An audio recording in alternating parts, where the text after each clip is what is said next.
Hi everybody, this is Janice with a new episode of Grounded by the Farm. And today you can see I'm here in Arizona in the background. You see a pecan tree.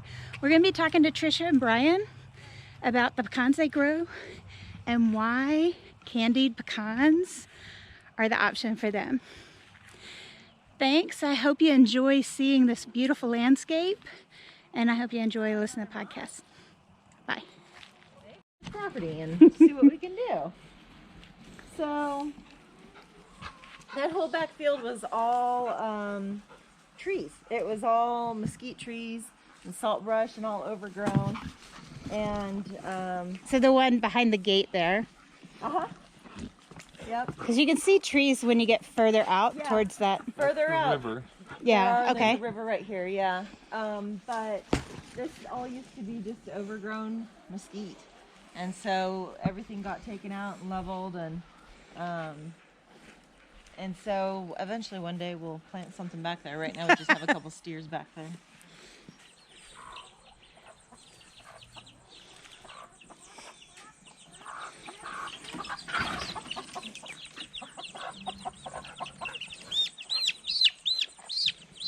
I wear the glove because the mom tries to attack me. Oh, stop. Calm down.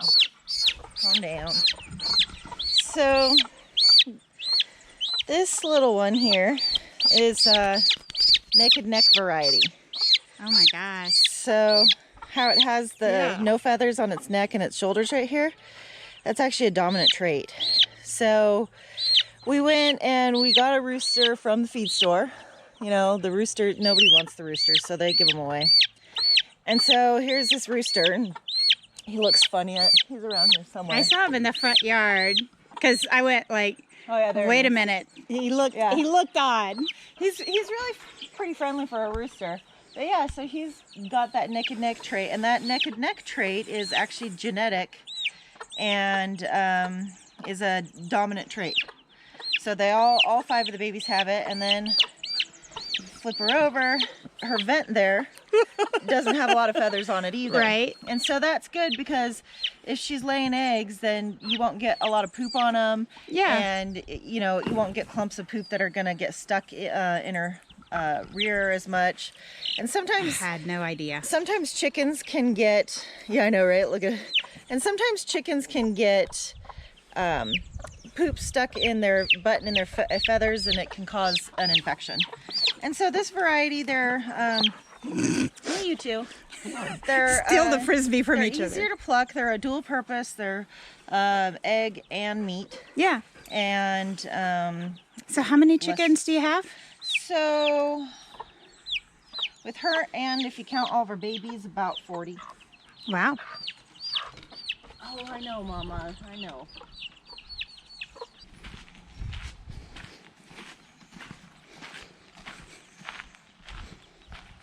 So we have a bunch of different breeds of chickens. Yep. So the leghorns right there lay your white eggs. The orangish looking ones are Amarokans. They'll lay your blue eggs. We've got some olive eggers that will lay dark green eggs. And so the chicken coop, they come in and they lay their eggs, and then they'll come in at night. And we'll just close them up. They do it all on their own. And then we move this around, the coop around.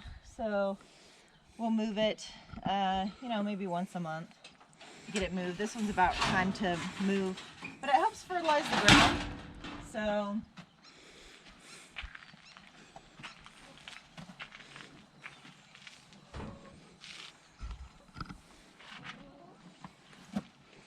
right. So we've got the white and the brown eggs, but that's not very many. Where did the rest of them get laid? That's the question, right? I don't trust them. I'm not sure they trust you either. Look at them. Yeah.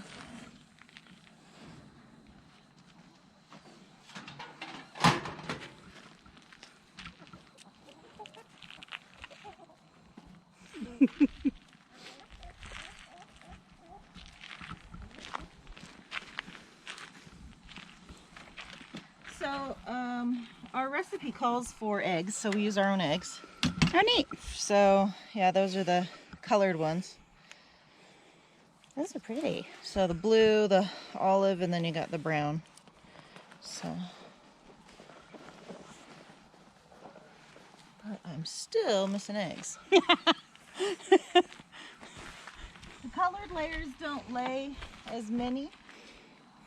Should still have more than that though. They don't lay as many. Yeah. Like you have different varieties, like your standard leghorn that you see, like Hickman's has. They're laying an egg every day. Yeah. The colored layers, they don't. So it's not as productive in terms of like cost benefit, because you're still feeding them the same amount of feed, but a lot of them will only lay like one every third day, every other day, something like that. So then they squeeze through the fence right here. This is an alley for the steers. I don't see the steers right now. So there are cattle out there somewhere. Yeah. Yep. Yeah, I don't know where they're at. But yeah, see that chicken out in the field? Yeah. That's what they do. They squeeze through and then they go out in the back field. And there's probably eggs out there. But, this is one of our oldest pecan trees. So these trees were here when we bought the property. And pecan trees take a lot to mature. A lot of times it'll be up to 5 years before you can actually start getting pecans out of them, sometimes even longer than that. And so, I don't know if you know much about like cycle of the pecan, but Not a lot, so. okay, so they start out little flowers and little kind of looks like a little pod. Yeah. Yeah, and then the nut basically just grows and the pod gets bigger and bigger, and then and that takes pretty much all year. You'll start to see the pods on the trees like around April, after the any threat of a freeze is gone. So the latest since we've owned this property that we've had a freeze has been like March. Right. And so that's problematic because sometimes it'll warm up and then we'll get the blossoms and then you get on the other trees, and then we get a late freeze. And So how many pecan trees do you have? so we've got about a dozen.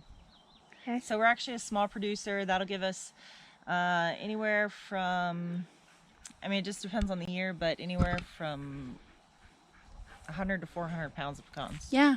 So, and then this is, I see them up there. yeah, you can come over here. These ones are a little lower.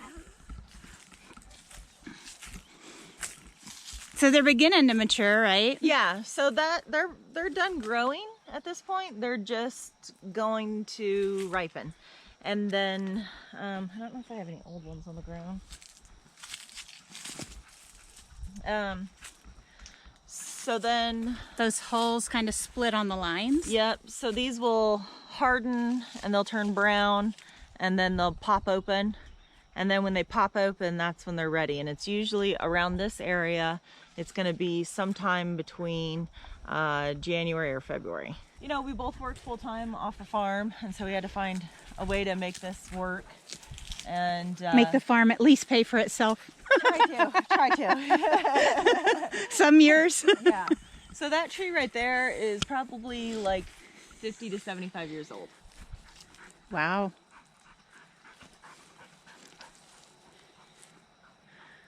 This is another pecan tree right here. This is the younger one. Definitely younger.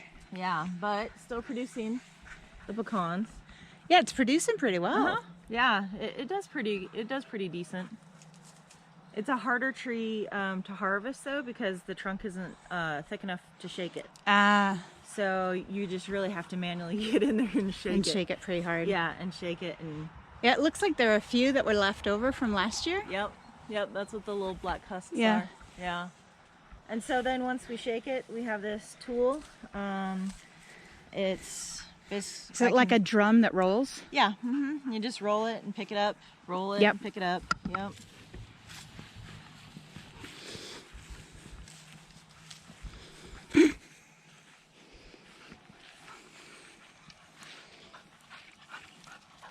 So then these are just the immature cherry trees that started.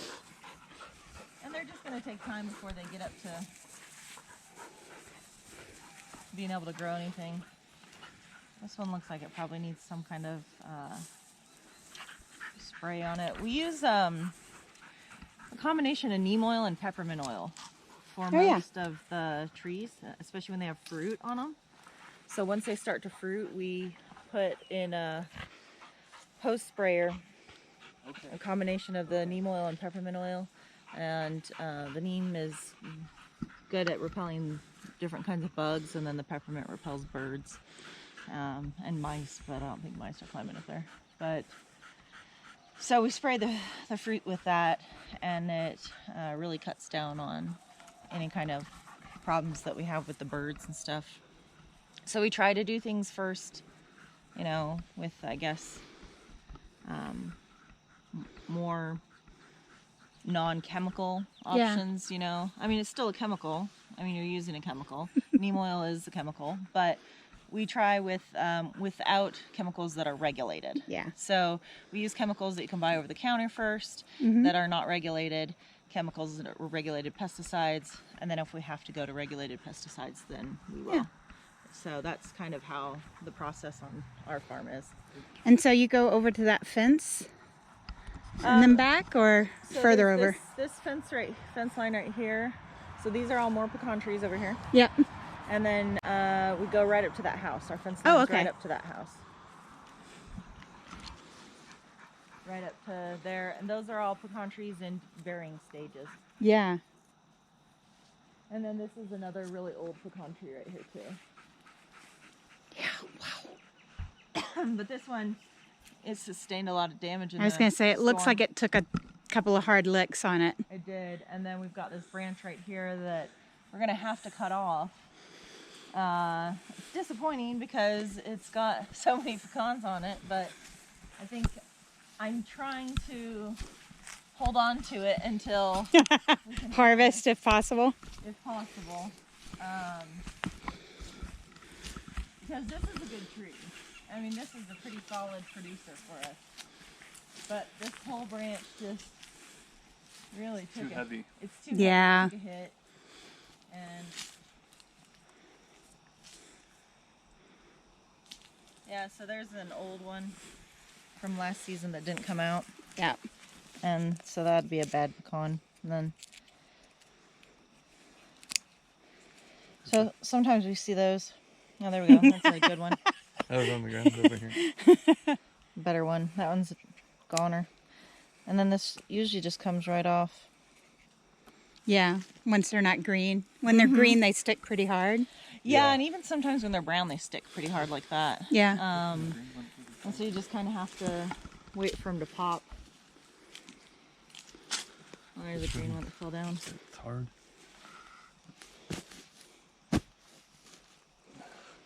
But yeah, it's really fibrous material. Oh, wow. It's hard to even tear. Yeah, it's really stuck on there. It's almost like avocado. Nature protects that thing. Yep. Yep. But there's a good nut that was forming. Before it fell off. Yep. And now it's a goner. But it just, they pop open, and then the husk is really, really light. Look at that. Oh, see? It was so close. So close to looking like a regular harvest is pecan. December.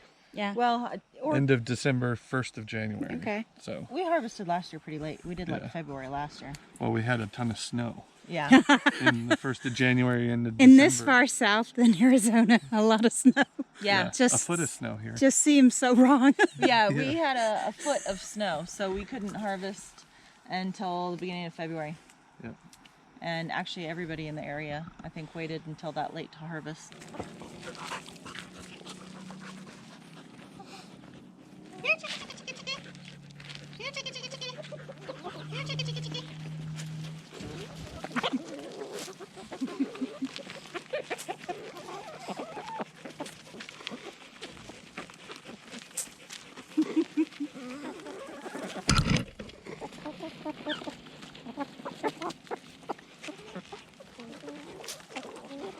They love their little treat time.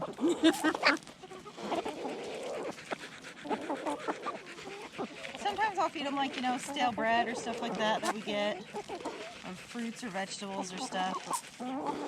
Yeah. I feed it to them because I used to put it in the compost pile, but they just don't get in the compost pile,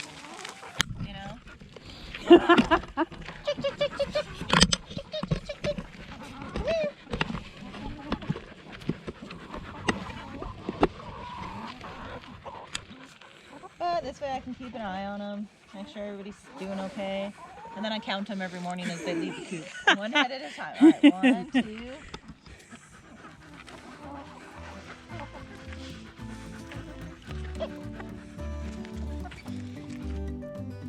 As you can tell, I had a great time hanging out with Trish and Brian McKeighen at Belenus Farms. They're in St. David.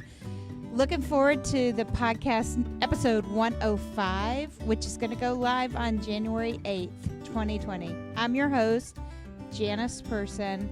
This is Grounded by the Farm. We're available in your favorite podcast app, whatever that may be, I hope. And we're also available on the website, groundedbythefarm.com, where we always try and give you a little preview and some of the visuals for an episode. Thank you.